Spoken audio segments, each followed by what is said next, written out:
We had a wonderfully evocative opening presentation earlier on the imperative of handling and thinking about water in a fundamentally different way.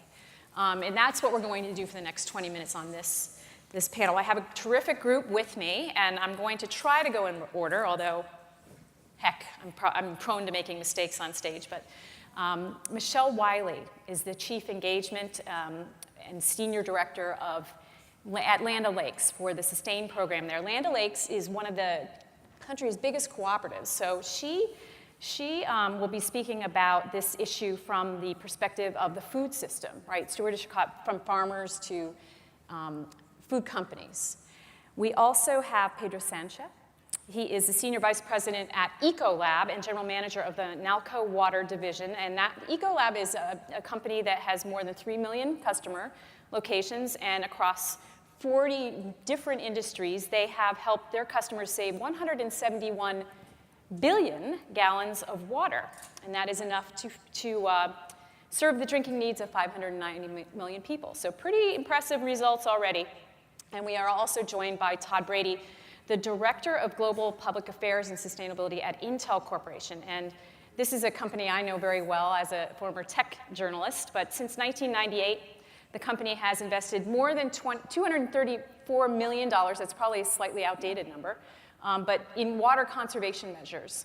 And a year ago, the company made a very bold commitment to return 100% of its global water use by 2025. So I wanted to start, Todd, with you, because water management and water stewardship and so forth, water conservation efforts are not new to this room. What is circular water management? What makes this different? What makes this concept different and moving forward and pushing this dialogue ahead? Yeah, I think it's an exciting area because it's so undefined and because there's so much opportunity. So the way that we have approached water management is a three-part strategy.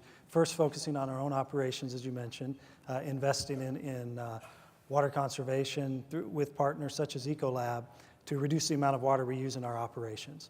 The second piece then is going, if you think of concentric circles, that's the inner circle, then going further out are communities. So we're part of a watershed. We have an impact on that watershed. That was the genesis behind our goal that we made here at Verge last year, that we wanted to restore 100% of our water back to local aquifers. And we've invested in a dozen or so projects this past year to start us down that path.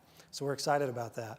And then if you think of the circle going even broader, what can we do as a company? As a technology company, we think there's a tremendous opportunity to use technology in helping others to reduce their use of water, to be more efficient in the way they use water. So for us, that circular water strategy includes those three elements and trying to bring those all together. Yeah, so building on Todd's comments, for Ecolab and Nalco Water, circular water management is really about taking a holistic approach to move from this consume and discharge mindset to a reuse and recycle system. So we look at our customers' operations from an end-to-end, and we're able to follow virtually every drop. Sorry. Do you have any? Okay. So you didn't hear the start of my sentence? It was good, though. It was really good. Was it good? It was, it was really good. So I'll repeat then. So I was saying that for Ecolab and Nalco Water, circular water management really means taking a holistic approach to move from this consume and discharge mindset to a more reuse and recycle system. We take a look at our customers' operations from an end-to-end, and we're able to virtually follow every drop of water that goes through their facilities. And what we do is to use a combination of technology, chemistries, and big data to help them adopt smarter water strategies. And what about in the context of the agricultural system, Michelle? I mean, what does it mean for you? Is it much different from these comments? Well, we do think of it, comprehensively and also within a context of the particular region. But at Land O'Lakes, we're really looking at it. Conservation is farmer-owned and farmer-driven. And one of the biggest, I guess, challenges, opportunities, you might want to call it, I might call it a gap, in the food system has been a lack of a comprehensive tools for science-based tools that not only can quantify results, but also really demonstrate sustainability advancement at scale. So we took a step back and looked at this gap that was very clear, that farmers were really in need of data and insights and information on how to make the best decisions to run their own farm. And we created a science-based technology platform. It's called the TrueTerra Insights Engine. And this new tool really addresses this issue. So we don't look at water alone. We look at air, soil, and water together because they're all part of how the farm runs. And the farmer, when he's making decisions on his property using this tool and working with the experts, agronomists, is now able to, first of all, understand the profitability impact on his property from making conservation improvements, as well as model, using the predictive analytics of the system to model various scenarios that then in turn he can use that information to make decisions she can make decisions going forward next year, right? So that's a great example in the agricultural field, and I want to get back to you a little bit more about that in a moment, but I want to start also with Pedro. Give me an example of what you're talking about in action. Yeah, so technology is really at the center of our water management solutions. For instance, we use a wireless metering technology that gives us visibility into water as it flows through the industrial processes. And that way we're able to monitor in real time what's happening at the customer plants and take proactive measures to help them manage the water. One specific example, for example, is the partnership we have with Ford. So we have installed these wireless meters across our auto assembly plants. These meters continuously monitor the water flows, but also the quality, and send instant alarms to the process engineers in the plant so that they can act on it real time. In the past, it used to take them days or weeks to find out when there was a problem and solve it. That was costing the company a lot of money in terms of production shutdowns and waste water, waste energy. In just 4 months, we helped them save about 23 million gallons of water, and this is just one of the main initiatives we have with Ford to help them implement circular water strategies. So did that take, just to follow that up, did that take a big investment on their part? I mean, like the meters, like where are they located? Yeah, so we place those meters, think about a little bit of the Internet of Things. So we place those wireless meters in different parts of the plant where the water is, so pre-treatment, when the water comes in and has to be treated in the boilers, the coolers, the paint booth consumes a lot of water, and the wastewater plant. So they're all over there, and those meters are sending information constantly. We got a team on site 24/7 looking at this. And through these technologies, Ford realizes a lot of benefits, water, energy savings, and also money ultimately. Yeah, so Todd, you've Yeah, I was just going to add, it's been our experience that sometimes we absolutely do need to add additional metering to gather additional data, but there are other times where the data is there. It's available, we simply haven't aggregated it and done anything smart with it. And so I think that's the other opportunity is for those of you who operate facility systems, go examine what data is already there. And you may be surprised, and it's a matter of pulling that together in a single location, using data analytics, and then you can make decisions based on that. Yeah, you make a really good point. The same situation in agriculture.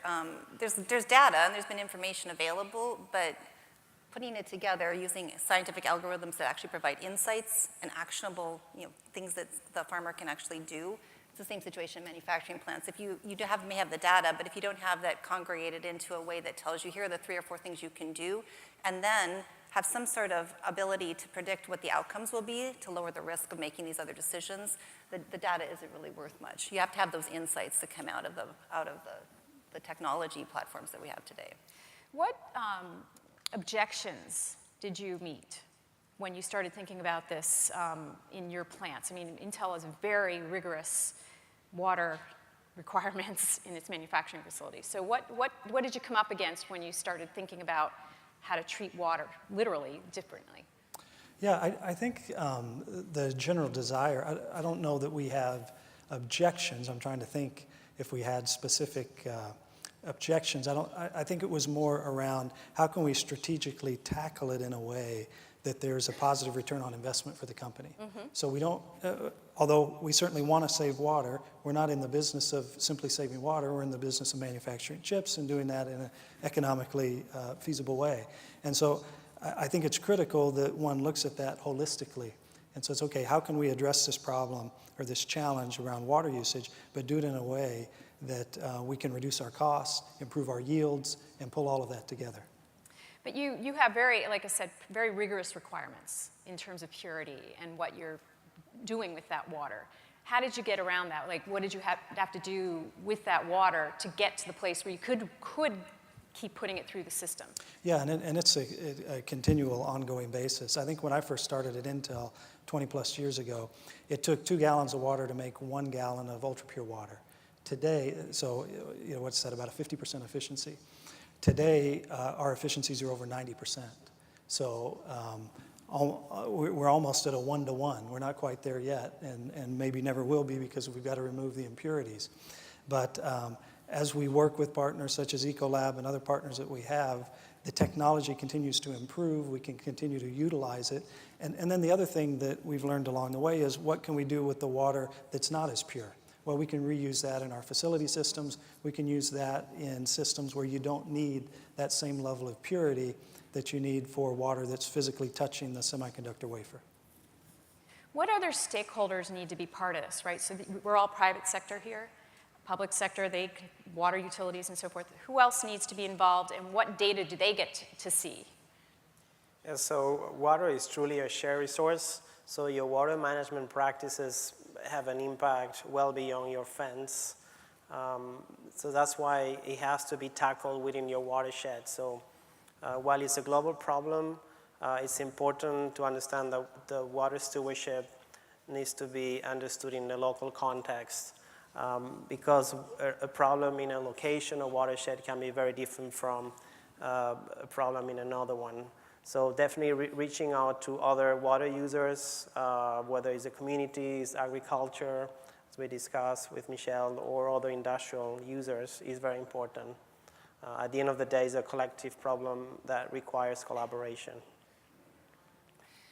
So this is a really interesting concept about who are the stakeholders. I hear this all the time. So in the food value chain, the stakeholders are everything from the farmer through the agricultural co-op that collects the grains to the food company that makes the products to the consumer. And that data is important and provides value to each one of those stakeholders in its own context. So providing the data collected on the farm, the insights back to the farmer provides the economic value to him so he can make the decisions. The food company partners that we partner with that make the products that the consumer sells now have data and information that can substantiate their own sustainability goals and objectives, and then it gives the consumer the information that they are looking for to understand how their food was grown, that they can make use their purchasing power to make decisions. So what we're really trying to do is knit together that incredibly complex value chain from farmer all the way through to consumer, with everyone taking their own piece of interest, I guess, along the way and leveraging the information that's coming out of the insights.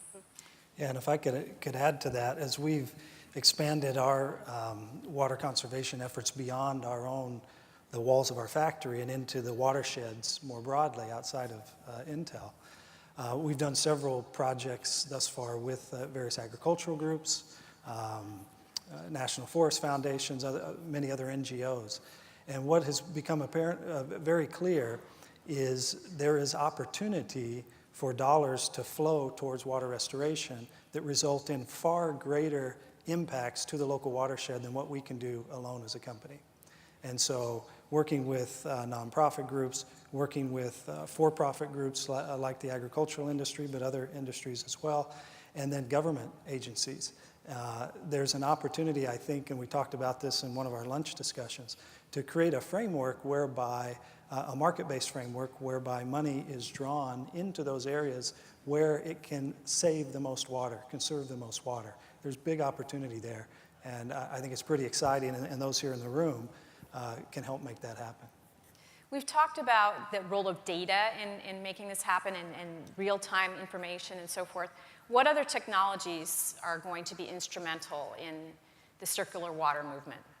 I mean, let's start with you, Todd. I mean, what other investments have you had to make? Yeah, so one area that we've begun to make an investment on as a company is in smart agriculture. And so some of the projects that I talked about that we're doing in the community, we're actually working with the agricultural industry in embedding additional sensors, understanding the moisture content of the soil, and optimizing the amount of water that's actually used to grow crops, and not just grow crops, but doing it in an optimal manner. Hopefully, optimally improve yields while at the same time using less water. So I think in general technology, it's one of these, if you create the building blocks, if you build it, they will come. Create the building blocks, and very smart people figure out how to use those building blocks to accomplish quite a bit. Yeah, so I mentioned our wireless meter technology, which we call 3D Tracer, that gives us visibility into the water flows. We're currently actually taking it to the next level, so we're going to be launching a cloud-based platform that pulls data from 40,000 water systems around the world. And because of, we got all this information across different industries, different plants, we should be able to identify patterns that were not obvious before and come up with solutions to problems before they happen. So this is one area where we can harness the power of big data and machine learning. Good point. Your question, when I think of how food is grown, I equate it sometimes, I'm an old manufacturing engineer, I think about manufacturing plants, you've got raw materials you acquire and you utilize, you've got quality systems you've got to manage, you've got employees and equipment, but in a farming operation, agriculture, you have all of those things. In addition, you have the complexities of biological systems, the microbiomes within the soil and trillions of organisms, which we knew nothing about, a couple of decades ago. The interactions of those, and then the forces of Mother Nature that can be your best friend or your worst enemy. Mm-hmm. And creating that ecosystem that is able to tolerate extremes in weather and understanding, using technology and science to understand how all of those systems work together. Where we are today is light years ahead of where we were a decade ago, and I imagine another 5 years using that science that we know, combined with the information we're now getting from the technology and sensors and AI all these different things, we are going to learn so much more about how to effectively grow enough food to feed the planet and improve the livelihood of family farms around the world. Yeah, so you've actually mentioned this several times, how important this is a business imperative. So I would like to have the sort of last question. I mean, obviously it's a planetary imperative, but it's also a business imperative, yeah. Right? And it needs to be to get people to pay attention. That's the reality of it. Why are we on a different playing field or plane right now than we have been? With business? With this issue, why is it that we need to really, okay, maybe conservation work, why is this issue of circularity the way we have to move forward? Well, we're on a trajectory of 10 billion that we need to, from my perspective, that we need to feed. And how are we going to do that, utilizing the resources we have more effectively, more efficiently? And those solutions really need to come from partnerships, but the businesses of the world really are where the innovation, I believe, needs to come from. So embedding this into our business to find these solutions that can feed the planet, can give consumers the products they want, as well as continue to innovate in ways that protect our natural resources, I think is the most critical thing right now that we can put into our business models. I would say that businesses are just starting to understand now the risks posed by water scarcity and quality to their growth. We just did in 2017 a survey with Greenpeace that showed that 75% of the corporations have water-related risks, yet only 20% feel they have the tools to address and make sense of the data. So I think they're getting there, and the good news is we do have the technologies, the solutions to help address the problem. Yeah, I think that's the piece that I would add is, a few years ago it was all talk, it was pilots, it was proof of concepts. The technology's there today. There are viable solutions off the shelf that I know we're implementing, others are implementing, and can help us on that journey. Great. On that note, we're going to close this off, but thank you to Michelle, Pedro, and Todd for being with us today. Thank you very much. Thank you.